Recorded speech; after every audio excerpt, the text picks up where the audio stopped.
Welcome to our morning show from WRCO Radio. Today we have more community conversation, and it's great to talk about the Richland District today. Our monthly visit with Steve Board, the district superintendent. We're talking about many things going on and lots of positives. The winter brings all kinds of great extracurriculars. Steve? Doesn't it, though? And first of all, I hope that you and your family and all the folks that are listening had a wonderful and safe Thanksgiving. And, of course, the holidays are right around the corner. And this is always kind of a unique time in schools, right? There's like this 3-week window between this mini Thanksgiving break and a lot of things going on there as we transition from fall to winter. And then all of a sudden we're into December and Christmas lights and Christmas festivities and concerts and all of those things are kind of going full swing as well, which, part of our extracurriculars, we've got a very robust music system. And, from the intermediate school had their holiday concert last night to I attended a holiday concert with the band earlier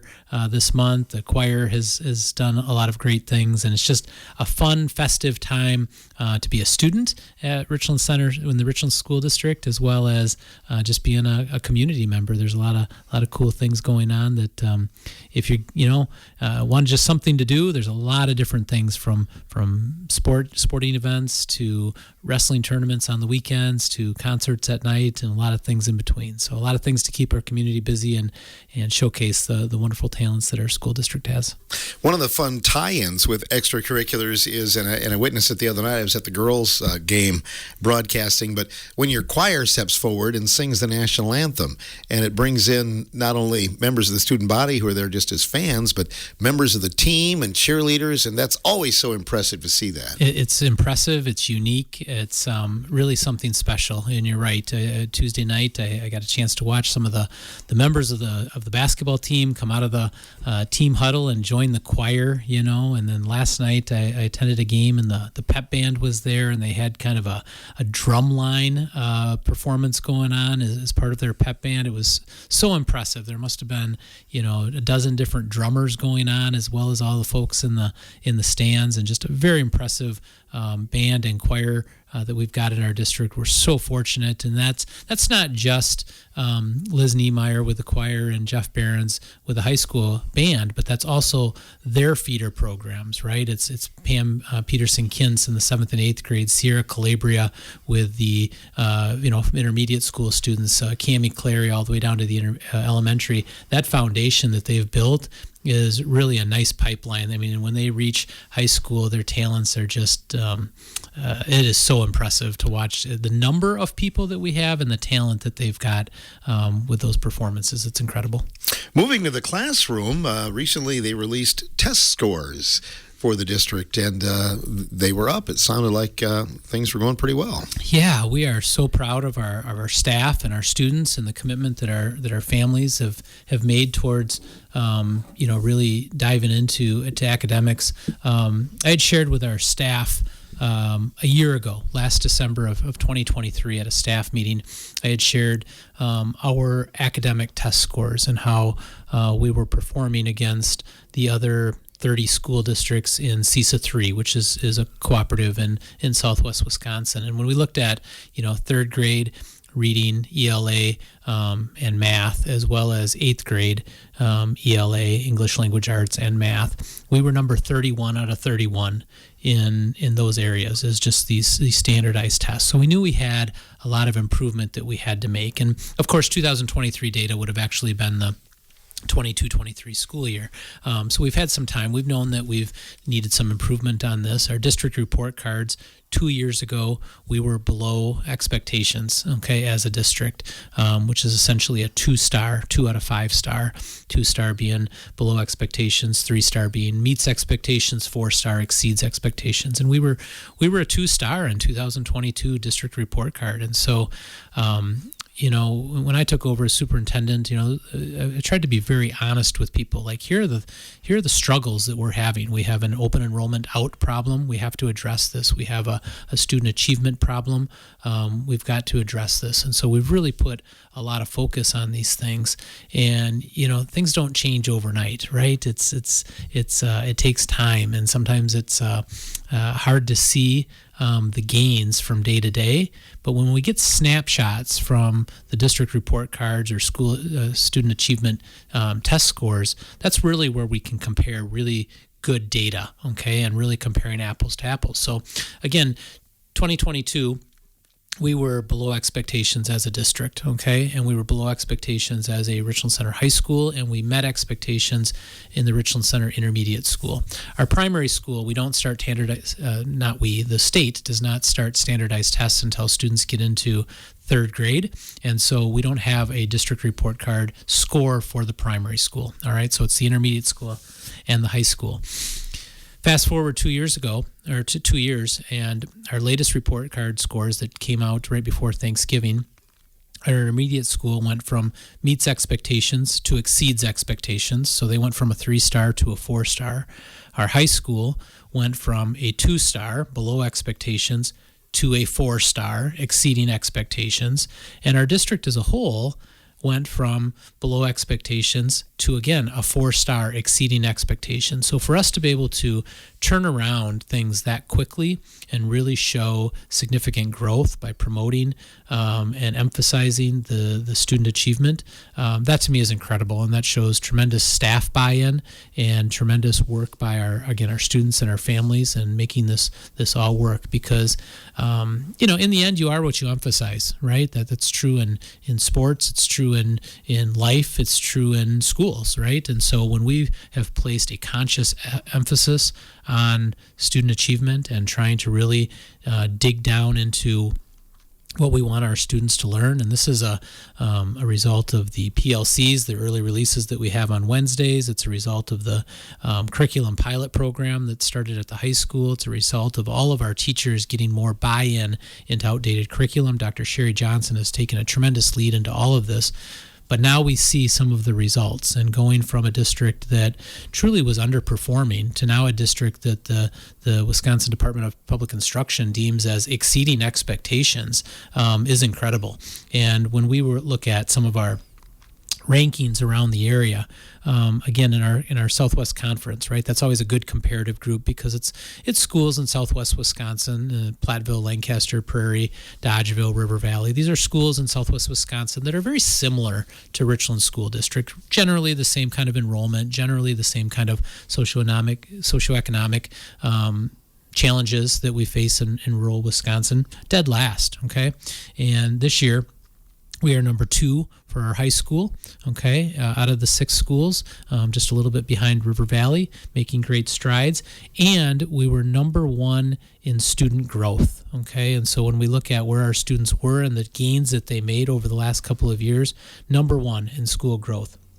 Intermediate school, 2 years ago, we were 5th out of 6. We're up to 3rd in our conference for the intermediate school, and again, number 2 in growth. And so you can really see where our test scores have improved because our student growth has been so big. And again, that's a direct result of Dr. Sherry Johnson and the work that she's done, as well as our staff buy-in on really focusing on student achievement. Just so proud of where we're at academically.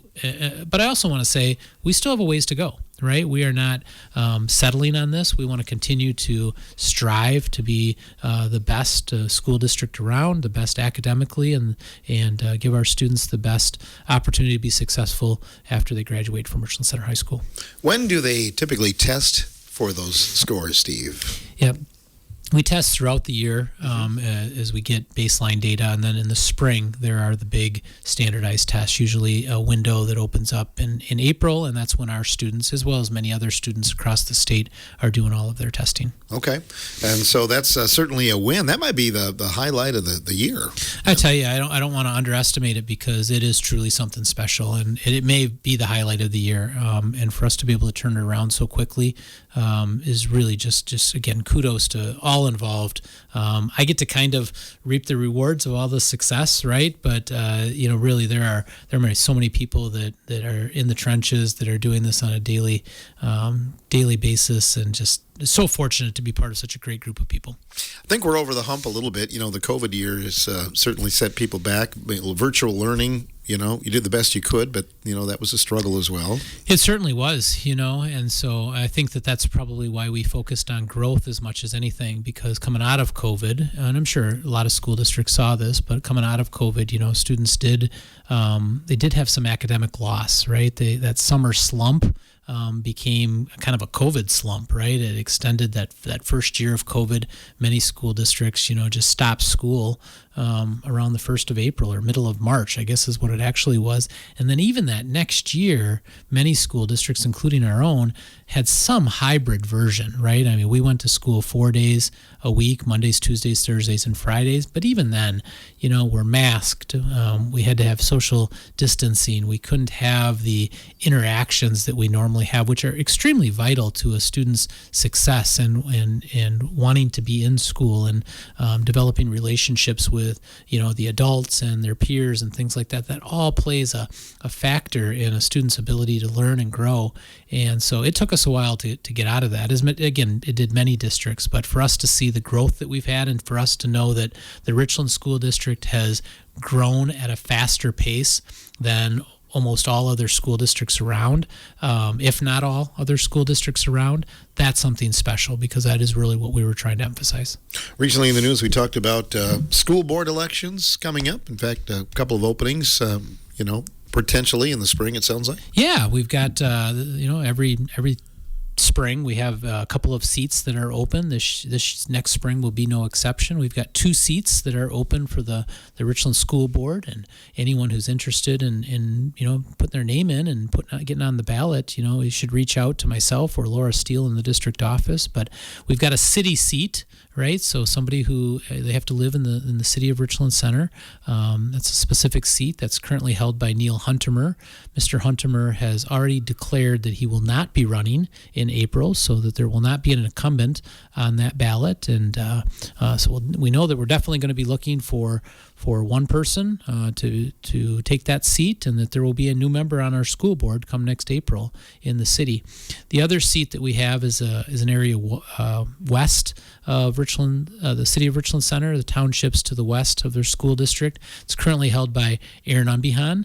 Aaron is our board president right now. I believe that he is intending on running again, but again, anybody who's interested that lives in that area certainly can do so. So this is a unique year from an election cycle, because these 2 seats are specific to specific areas. We have to have people that are living in those areas.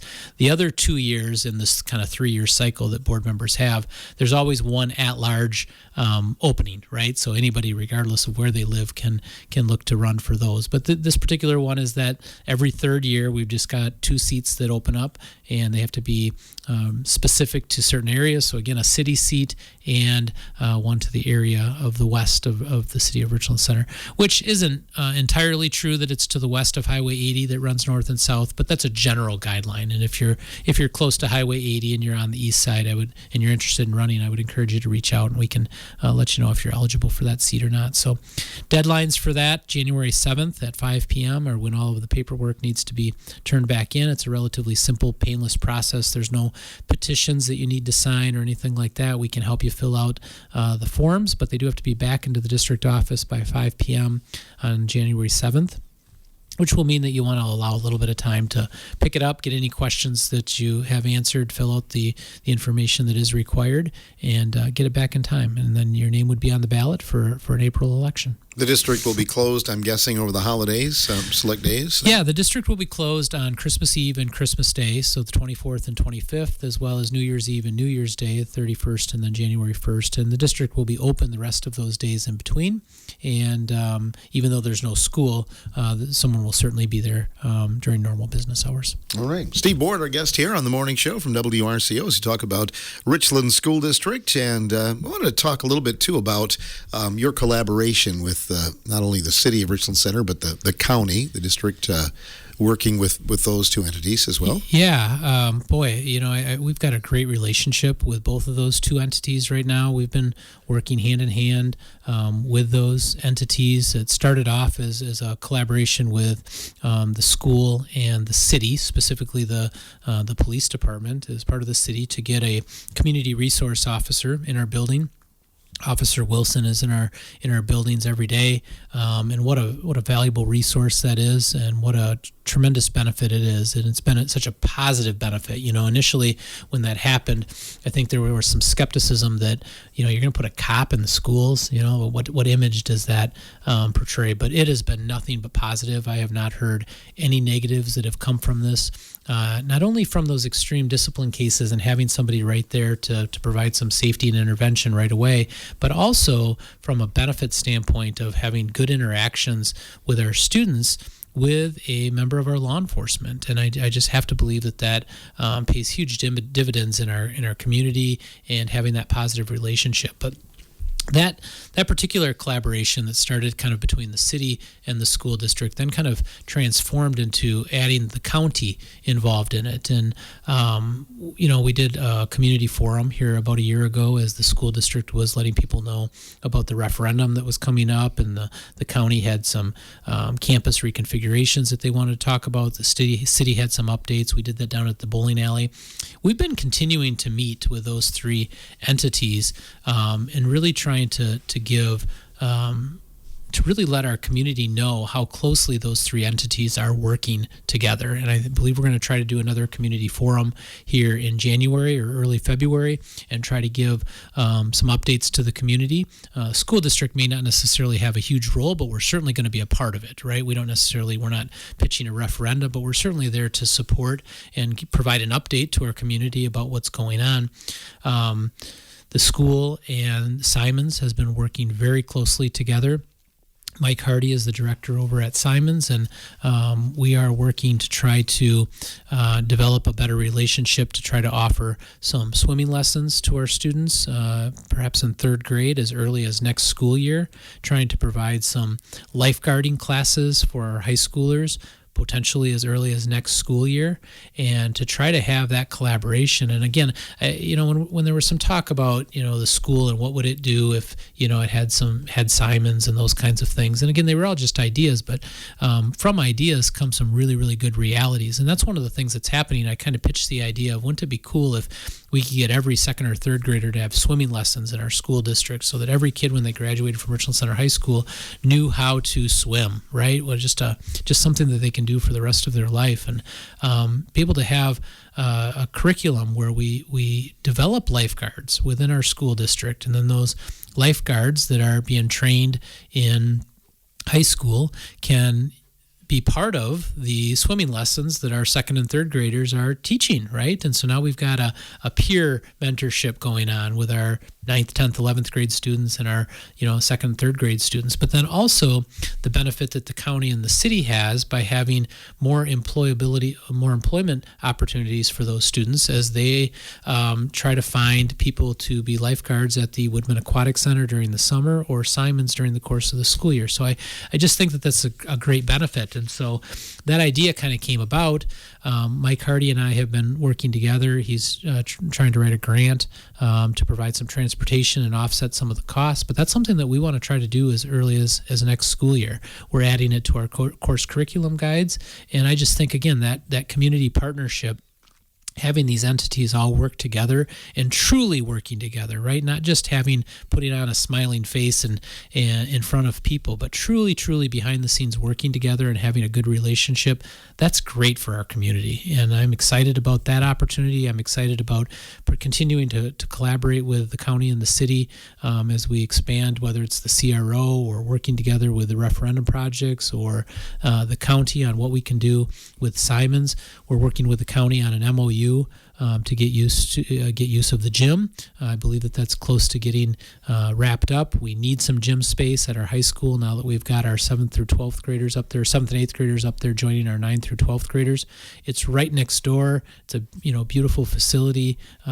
It's being unused for the most part right now, and so again, it just makes sense to have a collaboration that can go on where it can get used we can benefit from it. Our taxpayers have already paid for those buildings, so why not put them to use by other tax-paying entities? So I'm excited about the progress that we're making. I know, Mayor Coppernall and Ashley Oliphant at the city, and Candace Pesch and Derek Kalish at the county, and everybody in between just has played such a vital role in helping make all that together. And I'm appreciative of the relationships that we have with them. Yeah, there's been some talk about the school and the gym, and certainly if that did belong to the school, it would be kind of a huge undertaking as far as money, right? Yeah, I listened to the county report, and they certainly can speak to it more accurately than I can, but I believe a couple $1 million is what it would take to bring that up to code, bring that up to current standards. I don't know exactly what it would all intake. School district doesn't necessarily have that kind of money we just ask the taxpayers for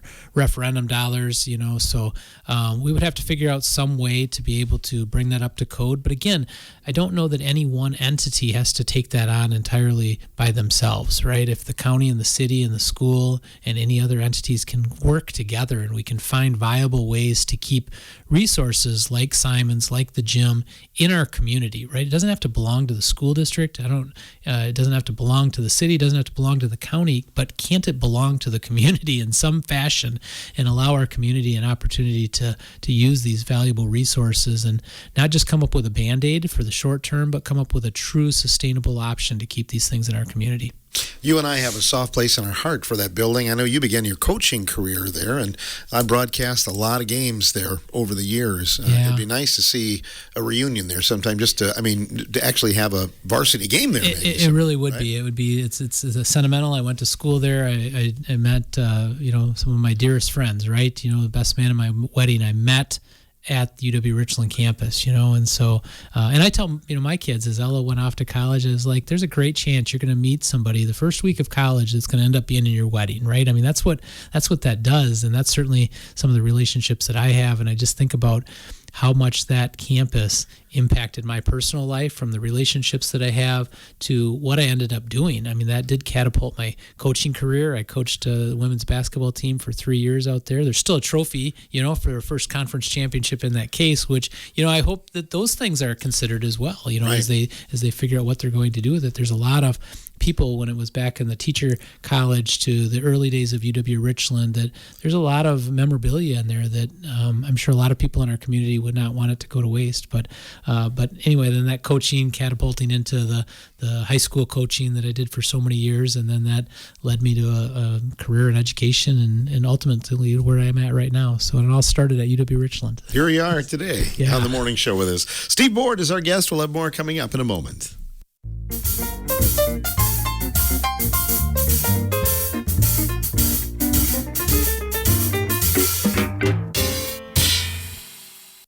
Welcome back to our morning show studios today. Steve Board is here from the Richland School District as we talk about things, how fast the school year goes. Here we are, semester is going to end not too far down the road. It is crazy how fast it has gone. You think about, it wasn't that long ago, we're in the middle of July and we're talking about getting ready for super registration and then the start of school, and then all of a sudden homecoming week hits, and I don't even know where October went, right? I mean, it just flew by, and then all of a sudden Thanksgiving break, and now, we literally have 5 days next week of school, and then Christmas break, and it'll be 2025. I mean, it is flown by. It's crazy how fast things go. I think things go a little faster when things are going well as well. So yeah, that could be. I think that there is, we've had a good year, and knock on wood, I hope we continue to do so. But it's good to be a Hornet right now. So you're out of school next Friday's your last day for Friday's our last day. Yep, and then students will have that entire week from the 23rd, that entire week off, and then they'll come back on Thursday, January 2nd. Not ideal to come back for 2 days, but we also didn't want to be going into school, until June 10th or something like that. So it is nice just looking at the next couple of years. Our board did recently approve the 25-26 and 26-27 calendars. One of the goals that we were trying to get out of there was, we wanted to keep this Wednesday early release time because, again, the direct result on our academic improvements and things like that are coming from that collaboration that we get on Wednesday afternoons. But we really kind of wanted the best of everything, right? We wanted to continue to maintain a full week of spring break, which was something we were able to do. We wanted to have the early releases on Wednesday.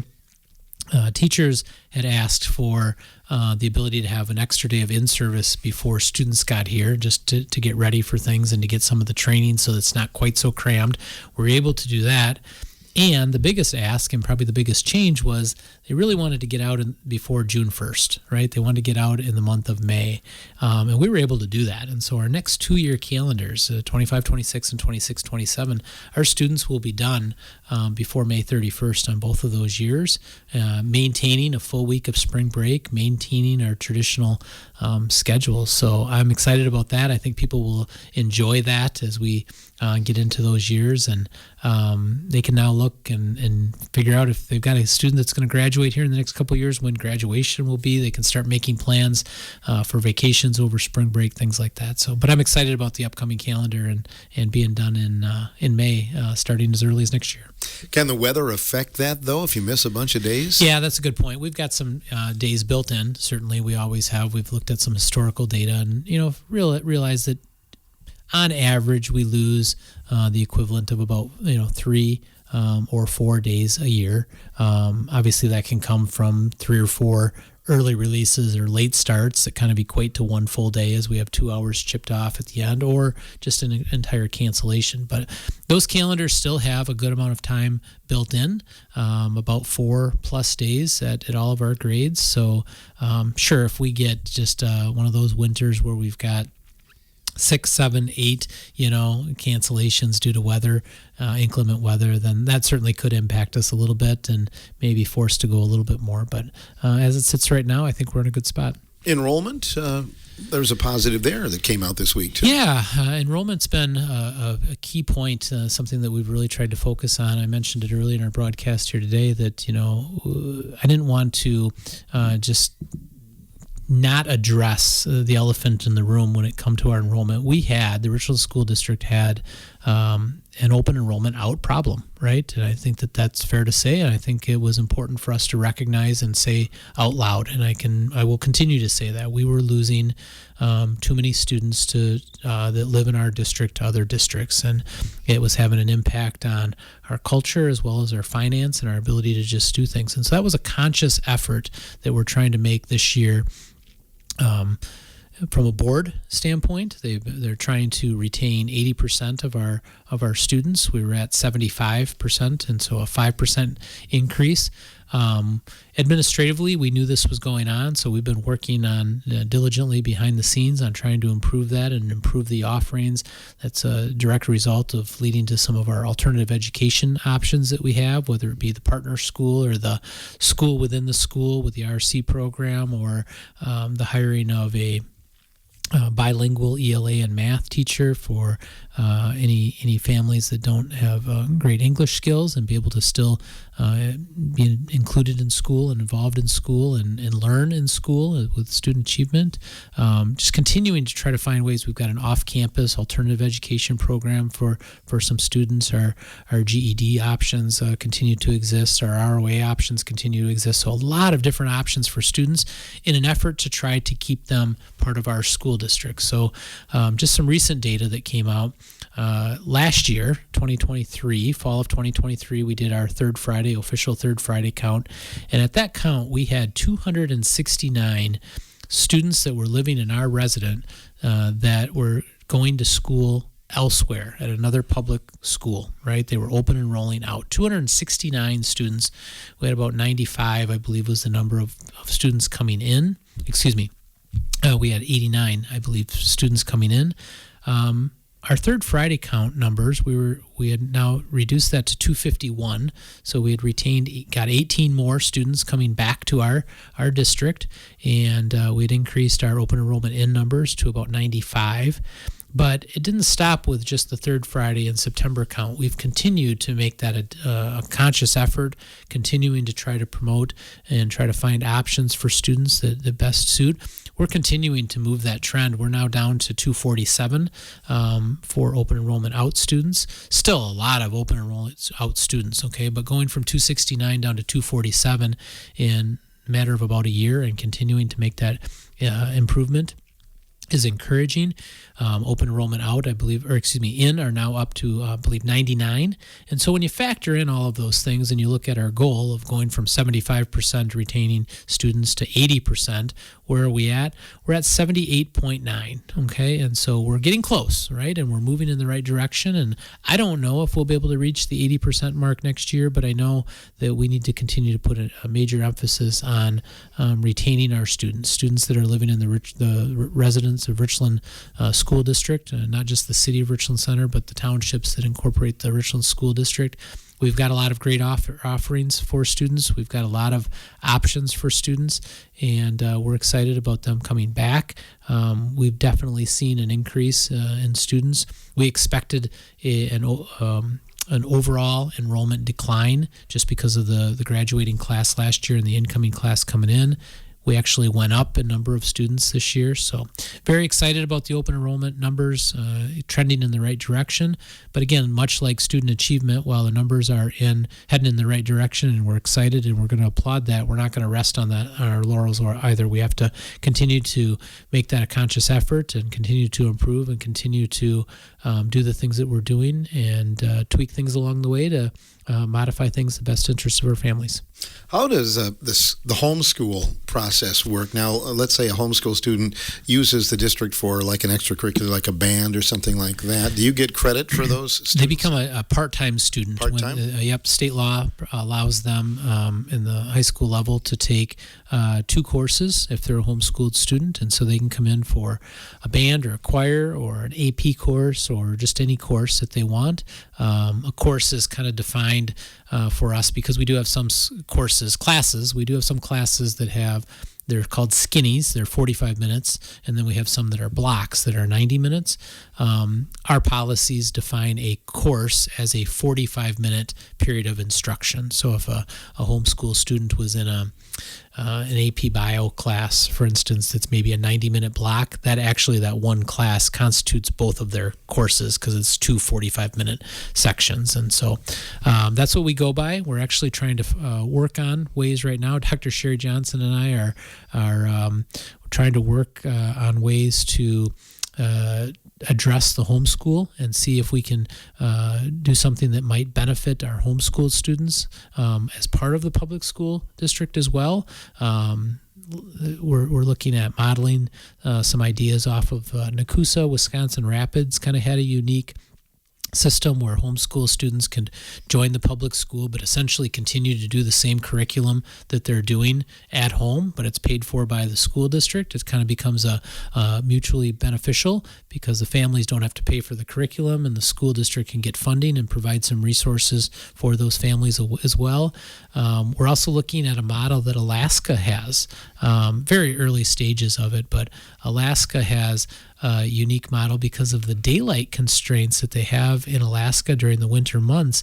They have a very robust homeschooled system. They just can't get kids to school, and so the homeschool system becomes an option. And so we're looking at, are there things that Alaska is doing that we can do in the Richland School District? And so I guess the bottom line is just continuing to try to be forward-thinking, solution-based, future-focused, and trying to be innovative in ways to address the needs of our local community. And that doesn't mean that they have to be ideas that I came up with or that somebody comes up with. If somebody else is doing it really, really well, it's a little bit like when I was coaching, right? If I'm going against a team and they're doing something really well that I can steal, I'm doing that, right? Well, it's kind of the same thing. If another school district is doing something really well and really innovative that we can learn from and apply that to our local school district, then I'm all for it, right? And in the end, we're all in this for the same reasons. We're all in this to educate students, to provide our students with an opportunity to be successful once they get out into the real world and be a viable part of our communities and contribute to society. So I'm happy to play a part of it, and I'm happy to steal from other school districts if they've got great ideas. Well, yeah, absolutely. I mean, the best interest is the student's education and that kind of thing, but I think you have to be forward-thinking in that profession. You also have to roll with the flow and continue to change, even though that's hard for us sometimes. Oh, right? Boy, that is really hard. It's hard for us individually. It's hard for us just as families, but you're 100% correct. If you are not someone who can change on the fly, then education isn't for you. I mean, as a teacher, you have to be able to just think on your feet, and things change. You could be planning the best lesson possible and have this is the one that's going to engage every single student, and you spend all weekend getting your classroom ready to have this great lesson. Then you find out on Monday morning, like, oh, we're going to have a fire drill at 12:30, and that's right during your class. And it's like, all right, just roll with the punches. So yeah. It is what it is. But again, we've got a great staff. They're always willing to do that. But just as education in general, right? Things change. They change sometimes for the good. Sometimes they change from grunt work and struggles. Sometimes it's politically driven. Sometimes it's financially driven. Sometimes it's locally driven. A lot of different factors coming into public education. But in the end, when you peel it all back and you just get down to what are we doing? We're a public school. We educate all students, right? Regardless of name, economic status, race, religion, beliefs, sexual orientation, whatever it is. We are a public school, and we're here to educate the students that are part of our public. And that's our job, right? And that's our job as educators. And as adults, I've said this before, we just never underestimate the ability to have an impact on a young person's life, but also anyone's life, right? And it's a phenomenal opportunity. It's the toughest job you'll ever love. It truly is. Right.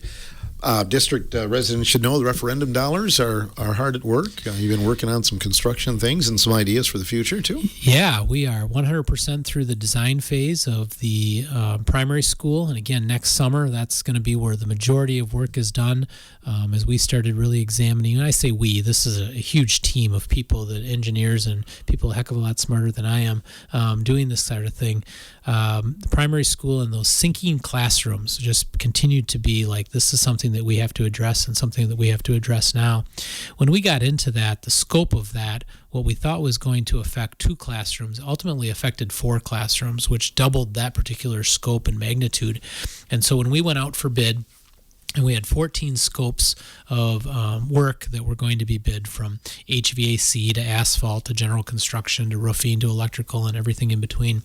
14 scopes. Our buildings and property looked at those bids that came in. We were extremely excited about the competitive bids that we got. Bids came in. We were expecting bids to come in as high as $1.5 million over budget. And that was because of the increased magnitude and scope of these classrooms that we had to shore up.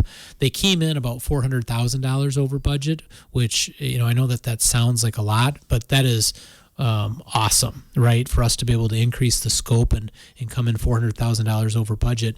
And the reason it's awesome is because we had a $900,000 savings from the high school roofing project that we did as part of the referendum this past summer. So when you look at all of our construction that we've done right now or have bid out, we're $500,000 under budget. And that's really the bottom line. We might be over a little bit at the primary, under a little bit at the roofing. Those kinds of things are all going to kind of play out. When you just get it down to brass taxes, where are we at from construction and the project? We're about $500,000 under budget. We haven't touched our contingencies.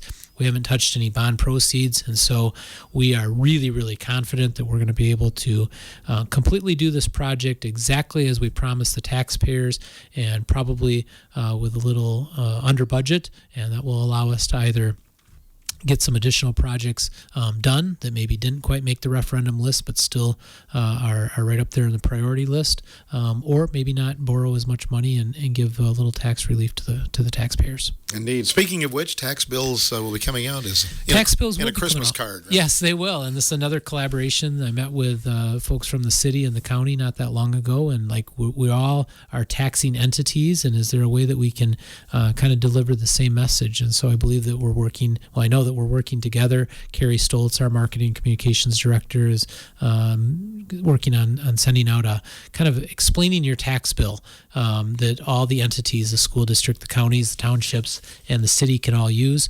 It won't necessarily be part of their tax bill packet. That won't make the mailing, but they will be available at different places. So if people really want to know a little bit more about their taxes and their tax bill and what do all these different numbers mean, there will be a nice resource available. I believe we're going to put it on the district website, and the county and the city, I'm hoping, can do the same thing. But excited about that. Obviously, we know that there'll be a little bit of an increase because of the passage of the 2 referendums from April. However, as I've mentioned in earlier broadcasts, it won't be as big of an increase as we originally anticipated. So hopefully the impact will be less than folks are expecting. Indeed. It is that time of year again. It's hard to believe. Yes, isn't it is. Yes, Cutting down on the end of the year here, Steve. Anything else you'd like to add today? No, it's been fantastic. I appreciate all the support that WRCO and our local media in general has given the school district. This provides a great avenue for me to get on the air, let our people know a little bit what's going on.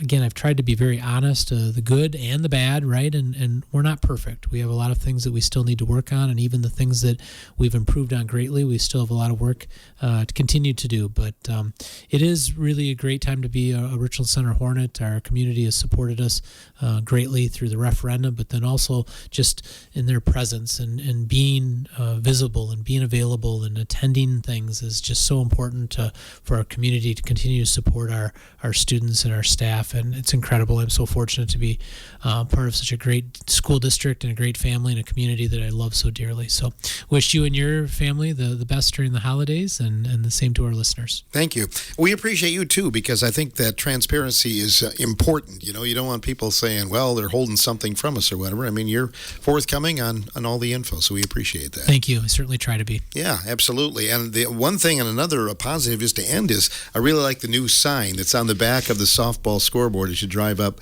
your entryway to the high school. Yeah, I was driving up to a basketball game last night and noticed it. I'm like, that looks pretty good. But also I should point out, if you drive by on Highway 80 to the south, look at the intermediate school signage at night. There's new letters on there. We've got the Richland Middle School letters removed. It now says the Richland Center Intermediate School. It's got a nice backlit to it, as well as the primary school. There's one section at the primary school above the entrance doors that still says Doudna, but that again, we're getting that fixed. But the walls again are nice backlit, and they just look nice. And again, it's promoting our school. It's promoting everybody that drives by there now sees that this is the Richland Center Primary School. This is the Richland Center High School. This is the Richland Center Intermediate School. Constant continuation that we're here. We're making a difference, and we're a great place to be. All right. Best wishes, Steve. Thank you. Richland District Superintendent Steve Board joining us on today's morning show.